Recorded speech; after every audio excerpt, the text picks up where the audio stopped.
네, 오늘 함께 살펴볼 하나님의 말씀은 마태복음 16장 21절부터 26절까지의 말씀입니다. 네, 제가 봉독하도록 하겠습니다. 마태복음 16장 21절부터 26절까지입니다. 이때로부터 예수 그리스도께서 자기가 예루살렘에 올라가 장로들과 대제사장들과 서기관들에게 많은 고난을 받고 죽임을 당하고 제3일에 살아나야 할 것을 제자들에게 비로소 나타내시니 베드로가 예수를 붙들고 항변하여 이르되 주여 그리 마옵소서 이 일이 결코 주께 미치지 아니하리이다. 예수께서 돌이키시며 베드로에게 이르시되 사탄아 내 뒤로 물러가라. 너는 나를 넘어지게 하는 자로다. 네가 하나님의 일을 생각하지 아니하고 도리어 사람의 일을 생각하는도다 하시고 이에 예수께서 제자들에게 이르시되 누구든지 나를 따라오려거든 자기를 부인하고 자기 십자가를 지고 나를 따를 것이니라. 누구든지 제 목숨을 구원하고자 하면 잃을 것이요 누구든지 나를 위하여 제 목숨을 잃으면 찾으리라. 사람이 만일 온 천하를 얻고도 제 목숨을 잃으면 무엇이 유익하리요? 사람이 무엇을 주고 제 목숨과 바꾸겠느냐? 아멘. 아직도 우리가 이런 모습으로 예배를 드리게 되어서 참으로 안타깝습니다. 우리 성도님들이 모두 다 참석할 수 있었으면 참 좋겠는데 안타깝게 되었습니다. 얼마 전에 목사님 몇 분들이 이 정부의 방역 시책이 좀 불공정하다. 식당이나 영화관이나 가게에 비해서 교회에는 너무 좀 엄격하다고 그렇게 불평을 하셨습니다. 그리고 또 어떤 사람이 조사를 해보니까 우리 시민들이 코로나 감염에 우리나라 코로나 감염의 약 43.7%가 교회 때문이다 그렇게 생각한다고 발표를 했습니다. 그런데 정부의 조사에 의하면 8.8%에 불과하다. 실제로는 8.8% 정도가 교회의 책임인데 시민들은 43.7%나 이 교회 때문에 감염이 이루어진다 그렇게 주장한다고, 그래서 참 억울하다고 그렇게 불평하는 것을 봤습니다. 그런데 또 어떤 그 방송인은 8.8%가 얼마냐 그거에 대해서도 기독교가 좀 미안하게 생각하고 사과하고 오히려 방역에 더 적극적이 돼야 되지 않냐 그렇게 했더니 어떤 목사님이 그래도 사실은 사실을 밝혀야 되지 않냐 그렇게 말하는 것을 봤습니다. 어느 게 더 중요하겠습니까? 사실대로 밝혀가지고 사실은 한국 교회가 그렇게 감염을 일으키는 주업은 아니다 하는 것을 알리는 것이 더 중요하냐? 아니면은 그런 것에 대해서 핑계하지 말고 어쨌든 우리 교회가 적극적으로 방역에 앞장서서 한 사람이라도 적게 감염되도록 노력하는 것, 그게 더 옳으냐? 어느 것이 더 성경적이냐? 우리가 한번 생각해 볼 만한 내용이 아닌가 생각합니다.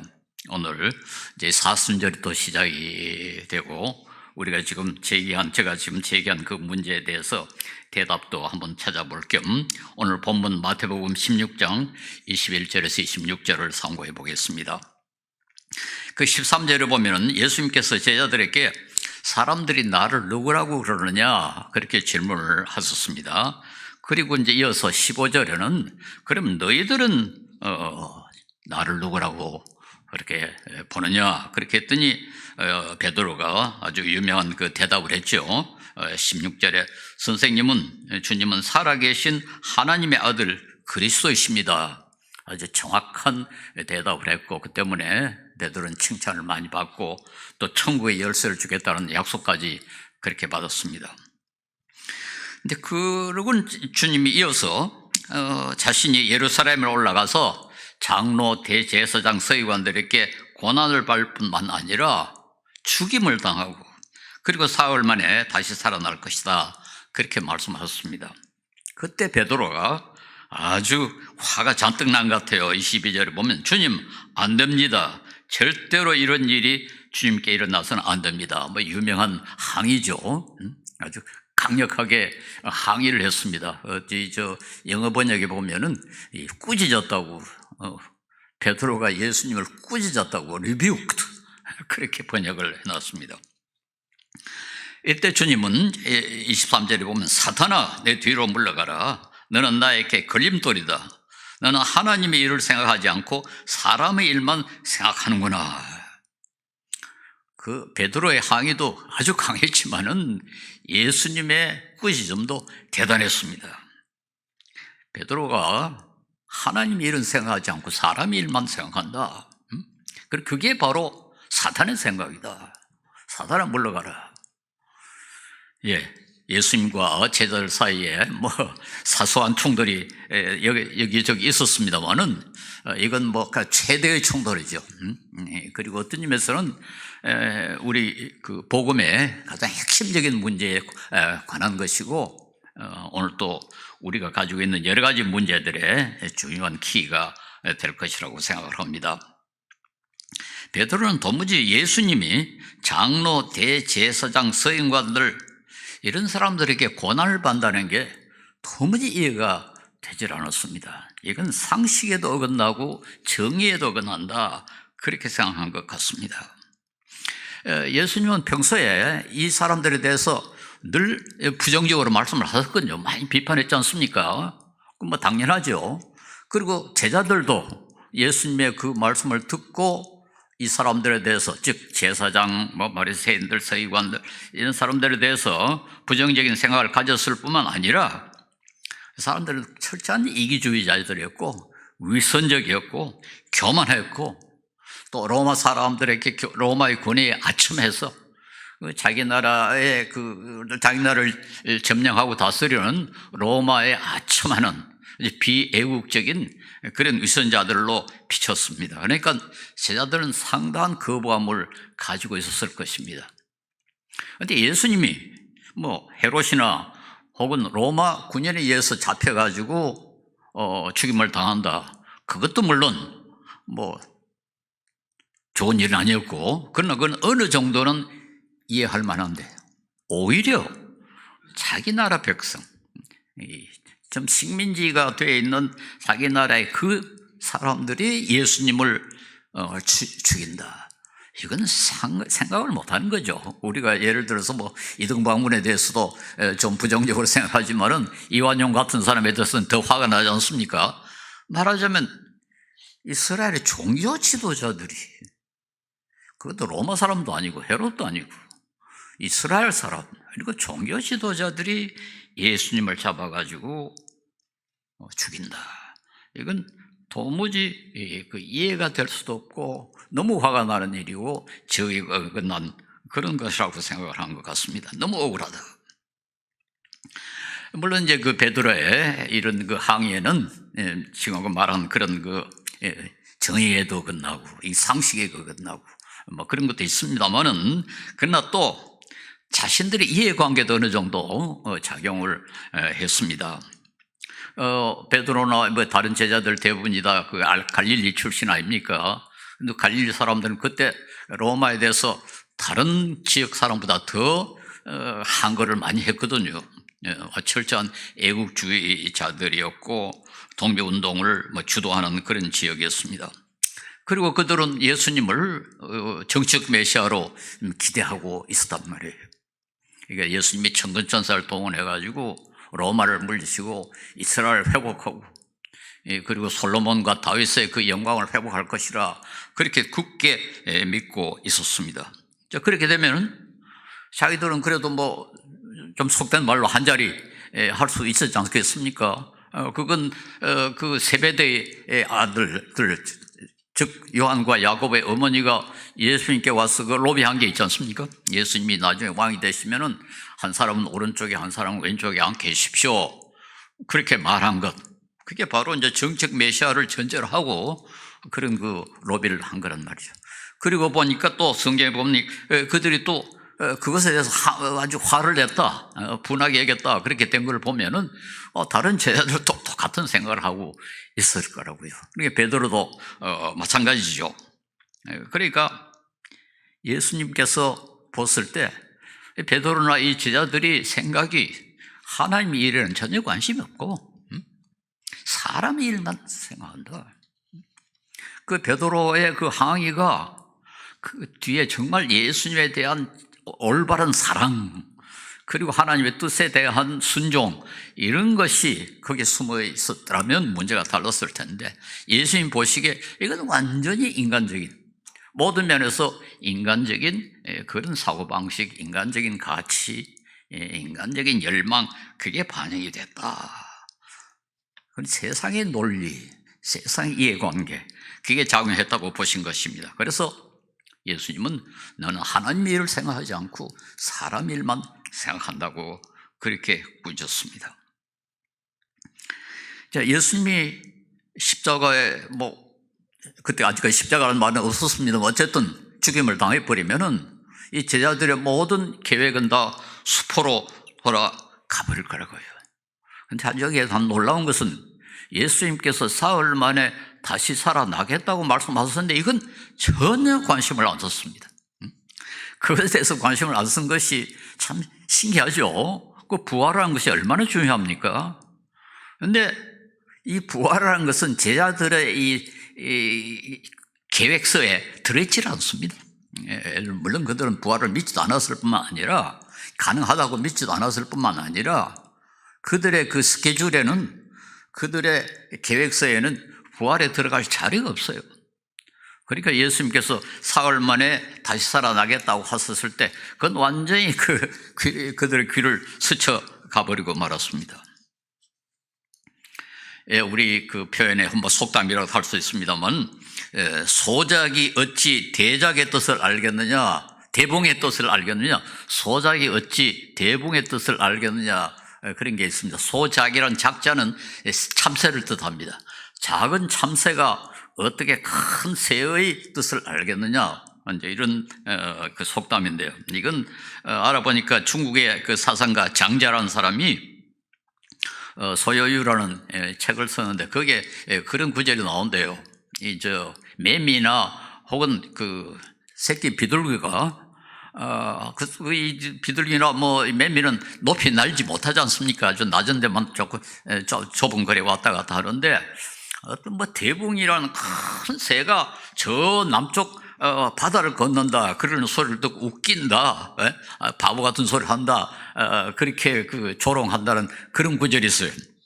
그걸 전절해가지고 이제 대붕이 어찌 소작이 어찌 대붕의 뜻을 알겠느냐, 아주 낮은 곳밖에, 짧은 거리밖에 날아다닐 수 없는 작은 참새가 먼 하늘에 수만리 날아다니는 그 새의 뜻을 어떻게 알겠느냐, 그런 뜻이죠. 우리 세상에서도 가끔 그런 일 있지 않습니까? 좀 우리가 말하자면 통이 큰 사람은 좀 멀리 내다보고 통이 작은 사람은 아주 작은 것밖에 모른다, 이제 그런 말이겠죠. 제가 이 교보생명을 세우신 신용호 선생의 기념사업회 이사장 노릇을 한 12년간 했습니다만, 그분이 에 대한 그 재미있는 일화가 있어요. 지금 그 세종로 아주 우리나라에서 제일 보기 좋은 사람, 우리나라의 국토 1번지라고 그럽니다. 거기에 그 건물을 세워놓고는 그 지하실이 상당히 넓은 공간인데, 그 직원들 보고 계획서를 하나 만들어 봐라, 그 공간을 어떻게 사용하겠냐 그러더래요. 그 계획서를 만든 분이 저한테 이야기를 해줬습니다.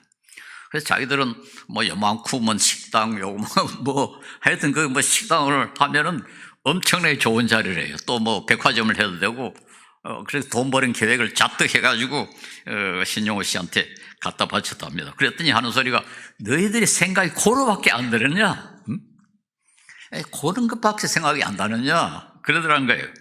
그래가지고 그분이 거기서 책방을 해라. 그래서 지금 교보 문고라는 것이 생겼습니다. 그런데 책방을 하면 수입이 그렇게 많지 않아요. 그러나 우리 국민들이 책을 읽어야 된다. 그래서 이 교육보험이라는 걸 만들고 그런 그 교보 문고를 거기다 설치를 했습니다. 지금도 겨우 수지 맞는, 말하자면 수입과 지출이 거의 그 비슷한 그런 수준에 밖에 이익이 안 생깁니다. 그러니까 거기다 만약에 식당을 했거나 백화점 같은 걸 만들었으면 엄청나게 큰 부자가 되지 않겠습니까? 돈을 많이 벌었지 않겠습니까? 근데 그보다는 우리 국민들이 책을 읽는 것이 더 중요하다. 그래서 거기에 가령 책을 안 사는 사람도 거기 와서 얼마든지 책을 읽도록 해라. 그래가지고 책 읽는 자리도 그게 지금도 그렇게 만들어져 있습니다. 그래서 책을 안 써도 좋으니까 와서 읽어도 된다. 보면 이게 참 소작과 대붕의 차이라 할까요? 그분은 민족 전체를 보고 국가의 전체의 어떤 그 공간이 어떻게 이용되는가 그런 걸 생각하고 직원들은 어떻게 하면 돈을 많이 벌까 그런 걸 생각하는. 어떤 의미에서 우리 그 베드로와 예수님 뭐 이게 꼭 그렇게 비유가 되기는 좀 어렵습니다만 차원이 좀 다르긴 합니다만 어쨌든 베드로는 참새의 사고방식, 예수님의 뜻은 전혀 달랐죠. 한번 생각을 해봅시다. 만약에 예수님의 뜻이 아니고 베드로의 뜻대로 됐더라면 어떻게 되겠습니까? 물론 십자가는 없었을 것이고 우리 구원은 전혀 가능하지도 않고 기독교도 없었을 것이고 그리고 우리 기독교가 인류에 공헌한 그 엄청난 것들, 기본 인권, 민주주의, 정의 이런 것을 인류는 누리지 못했을 것입니다. 그래서 인류는 지금보다는 훨씬 더 야만적인 상황에 있었을 것입니다. 예, 작은 생각, 인간의 생각 그런 거 가지고는 안 된다. 그래서 작은 참새가 어떻게 큰 새의 뜻을 알겠느냐. 그런데 베드로나 제자들이 작은 참새로 남아있는 것, 그 하나님의 일을 생각하지 못하고 사람의 일을 생각하는 것, 그건 그 사람들이 그렇게 뭐 수준이 낮아서 그러냐, 뭐 머리가 나빴거나 교육을 안 받았거나 그래서 그러냐? 전혀 그렇지 않습니다. 어떤 똑똑한 철학자도 아무리 위대한 사상가들이라도 예수님의 뜻은 이해할 수가 없습니다. 그건 영원한 신비입니다. 우선 하나님의 아들이 육신을 입고 태어났다는 사실 자체가 사람은 생각도 못할 거예요.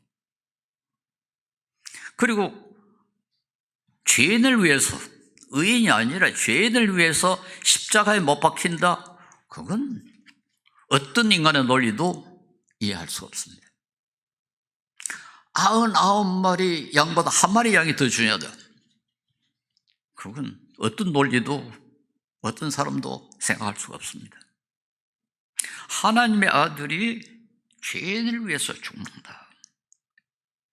회개한 한 죄인이, 죄인 한 사람이 회개하는 것이 회개할 이유가 없는 100사람보다 더 중요하다. 그 인간의 논리로 도저히 이해할 수 없는 겁니다. 그러니까 이게 단순히 베드로가 뭐 머리가 나쁘구나, 제자들이 욕심이 많아서 사람의 일만 생각하는 것이 아니라 우리 인간으로서는 도저히 생각할 수 없는, 인간이기 때문에 작은 참새가 될 수밖에 없는 그런 겁니다. 그래서 베드로가 점점 사도 바울이 분명히 말씀하지 않습니까? 고린도전서 1장 23절에서 24절에 우리는 그리스도를 전하되 십자가에 달리신 분으로 전합니다. 그것은 유대 사람에게는 끄리낌이요. 끄리낌이란 말은 전에도 말씀드렸습니다. 기분 나쁜 거다. 기분 나쁜. 메시아가 십자가에 못 박히는데 그건 기분 나쁜 거다. 이방 사람에게는 어리석음이다. 이방 사람, 여기 뭐 헬라 사람을 뜻하겠죠. 철학자들. 그건 바보 같은 소리다. 그러나 부르심을 받은 사람에게는, 유대 사람에게나 그리스도인에게나, 그리스 사람에게나 그리스도는 하나님의 능력이요 하나님의 지혜입니다. 예, 누구든지 사람의 일에 집착하면, 사람의 일에 집착하는 하나님의 일을 이해할 수도 없고 따라갈 수도 없습니다. 그 제자들의 그 집착이 얼마나 강했는지는 그 뒤에 제자들의 그 행렬을 봐도 압니다. 제자들은 3년간이나 예수님께 교육을 받았지 않습니까? 그리고 예수님의 모든 기적을 직접 목격했습니다. 그리고 예수님은 십자가에 못 박혀서 죽임을 당하고 사흘 만에 다시 살아나겠다 말씀하시고 그대로 이뤘습니다. 그걸 다 봤습니다. 그런데도 베드로는 그리고 다른 제자들도 자기들의 초기 집념, 사람의 일을 포기하지 못했습니다. 심지어 승천할 때도 그 절에 삽니까? 주님, 주께서 이스라엘을 위하여 나라를 되찾아 주실 때가 바로 지금입니까? 아니, 예수님이 부활하신 후에도 그들은 아직까지 사람의 일에 집착하고 있었습니다. 하나님의 일을 이해하지 못했고 예수님의 뜻을 전혀 알지 못했습니다. 그들이 그렇게 사람의 일에 집착하다가 어떻게 갑자기 하나님의 일을 따르게 되었는가? 그건 오순절 성령 강림 때부터 가능했습니다. 심지어 이 승천할 때까지도 그들은 사람의 일에 집착했는데 그건 사람의 힘으로는 도저히 바꿔지질 않는 거죠. 여러분이나 저나 우리가 예수를 믿게 되고 하나님 백성이 된 것, 오늘 이런 날에도 교회 와서 예배를 드리게 된 것, 이게 사람의 역사가 아닙니다. 사람의 역사가 아니죠. 성령의 역사, 성령의 역사.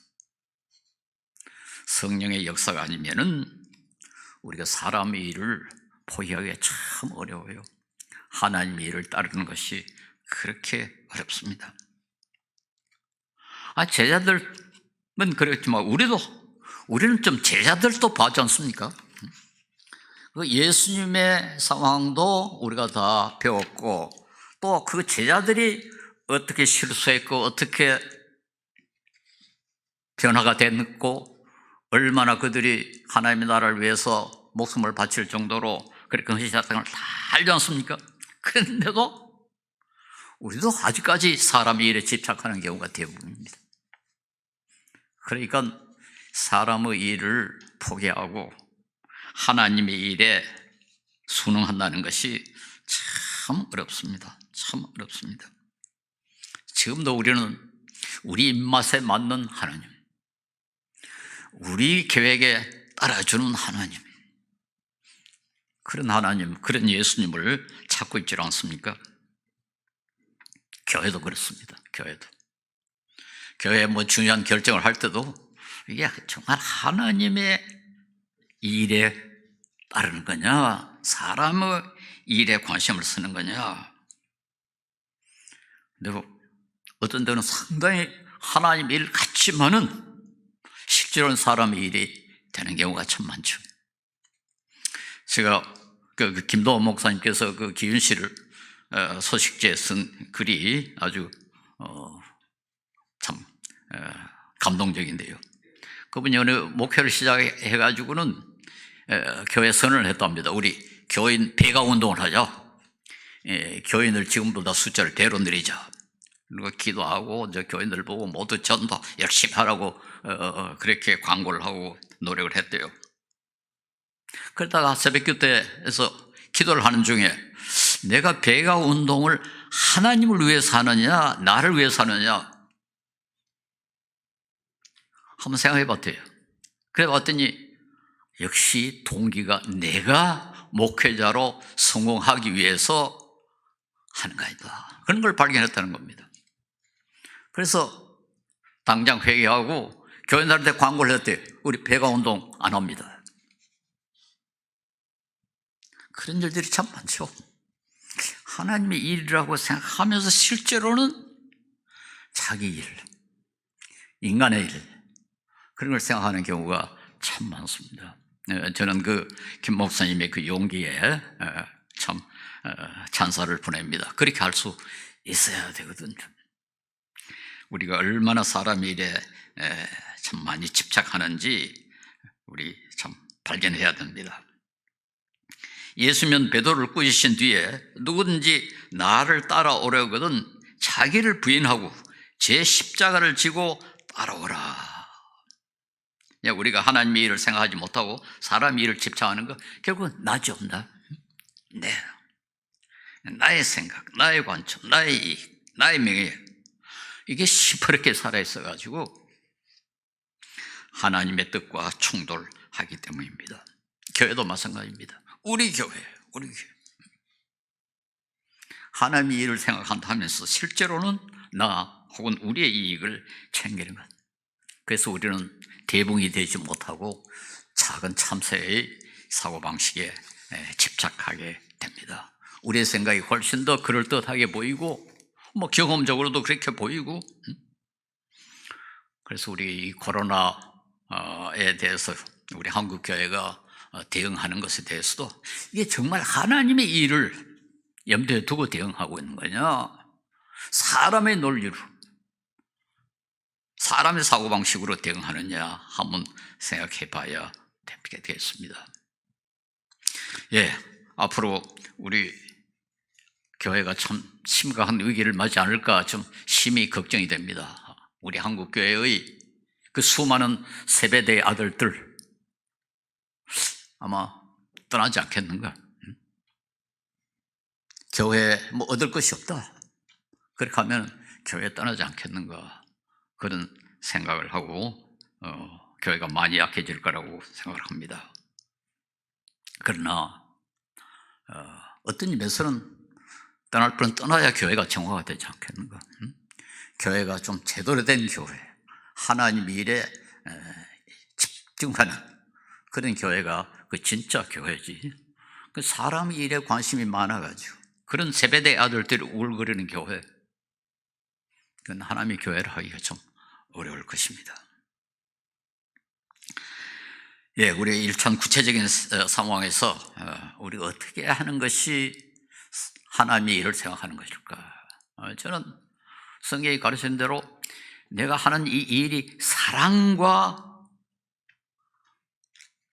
일치하느냐, 사랑으로 하는 것이냐, 이게 하나의 그 시금석이 아닌가 그렇게 생각합니다. 고린도전서 16, 14절에 모든 일을 사랑으로 해야 됩니다. 모든 일을 사랑으로 해야 됩니다. 이 성경이 말하는 사랑, 손해봐야 됩니다. 그런 뜻이죠. 손해봐야 됩니다. 가령 어떤 사람이 가게를 열면은 내가 돈 버는 게 중요하냐, 고객에게 서비스하는 게 중요하냐. 공무원이면 내 진급, 내 월급 받고 내 위신 세우는 게 더 중요하냐, 국민들이 안전하게 편리하게 사는 게 더 중요하냐. 의사 같으면 내 돈 버는 게 더 중요하냐, 환자의 건강이 더 중요하냐.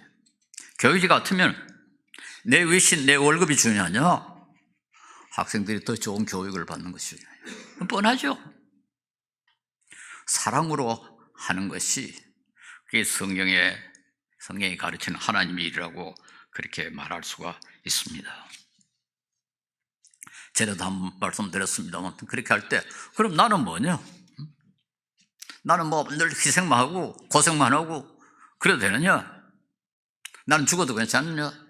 교회는 뭐냐? 교회가 존재해야 사랑도 실천하고 복음도 전하고 교회도 살려야 되지 않느냐? 그렇습니다. 나도 중요하고 교회도 중요합니다. 그러나 그 교회는 목적으로서의 나 교회가 아니고 수단으로서 나 교회가 되어야 됩니다. 내가 건강해야 되고, 내가 교육을 받아야 되고, 내가 교양을 쌓아야 되고. 왜? 사랑을 실천하기 위하여, 하나님께, 이웃에게 더 아름다운 봉사를 하기 위하여 나도 능력을 키워야 되고, 건강해야 되고, 교양도 쌓아야 된다. 그 자체가 목적이 되어버리면 이건 사람의 일이 되어버릴 것입니다. 그래서 우리 한국교회, 우리 성도 여러분, 우리 자체가, 우리 자신이 목적이 되지 않도록 우리는 오직 사랑을 실천하는 하나의 수단이다, 하나님의 영광을 돌리기 위한 수단이라는 생각으로 우리 신앙생활을 해야 될 것입니다. 우리는 도구입니다. 하나님의 영광을 위한, 사랑을 실천하기 위한 도구입니다.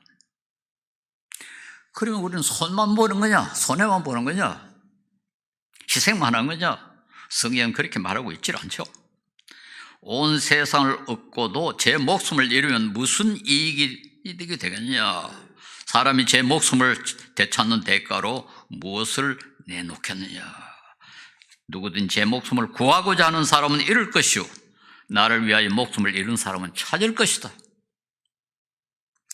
진정한 나를 찾을 수 있고 진정한 이익을 얻을 수 있다는 거 아닙니까? 그게 예수 믿는 겁니다. 손해보는 것이 결국 궁극적인 손해가 아니고 결과적으로 이익이 된다는 걸 믿어야 참 내가 되고 참 행복을 누리고 참 가치 있는 삶을 사는 것이다. 그런 걸 믿어야 우리가 하나님 일을 생각하는 사람이요 진정한 믿음의 모습이 아닌가 생각합니다. 여러분, 우리 참새가 돼서는 안 됩니다. 인간의 일에 집착하는 참새가 되지 말고 하나님의 뜻을 살펴서 크게 순종하는 대붕이 넓게 보고 크게 보고 참 깊이 보는 우리 하나님의 말씀을 따르는 신앙생활을 할 수 있길 바라고, 우리 한국교회도 좀 거듭나서 사람들이 봤을 때 야, 좀 우리하고 좀 다르다. 교회는 좀 다르더라. 우리 보통 인간이 그 추구하는 그 째째한 이익, 그 교회가 좀 그렇게 하지 않네. 좀 다르게 사네. 그런 모습을 한번 보여줬으면 어떨까요? 그것이 바로 성경이 요구하는 것이고, 그렇게 했을 때 오히려 우리가 더 행복해지고 우리가 더 가치 있는 삶을 살 수 있게 될 것입니다.